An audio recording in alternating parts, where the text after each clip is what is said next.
Namaste. So when you begin your day, do you begin with the thought of what all do I have to do today? What's on my agenda? Because if that's how you're starting your day, then that may be why it feels as though you're creating the same pattern or the same results again and again.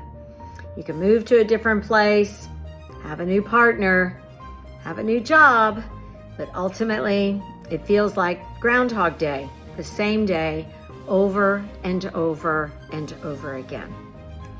And the reason that this occurs is because we wake up in the morning utilizing the mindset that we had from the day before, saying, what are we going to do today? And while we might have some different tasks or some different things that we need to do for the day, the way that we approach them is the exact same way that we approach from the day before, and the day before.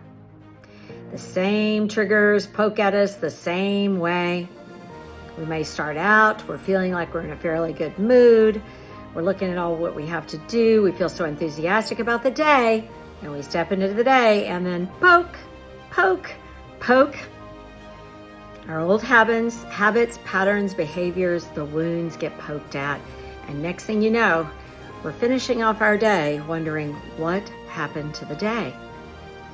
We're back in the same old pattern again. So what we must do is when we arise in the morning, one of the very first things that we must do is we must get very, very clear on what will our mind be today. And the way that we do that in a healthy way is we first acknowledge our physiology. Upon arising in the morning, the greatest supplement that we can give ourselves is oxygen. So breathing and maybe moving your arms and reaching up with a really strong inhale and exhale and nourishing your body. And then from there, asking ourselves, what will my mind be today? What thoughts will I lead with? How will I respond when the inevitable trigger comes along? And from there, from that period of time, that's when we begin to say, okay, now, what is on my docket for today? And then even as you're going through what it is that you're to do for the day, you maintain the same state of being that you decided on earlier that day as you go about your doing. This is what I mean when I say 100% of your results must be informed by 80% of what the mind is being.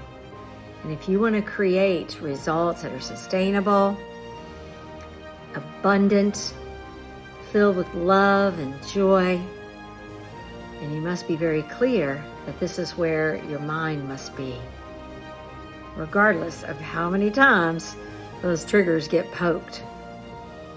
I love you guys. I look so forward to seeing you in the art of conscious manifestation. Namaste.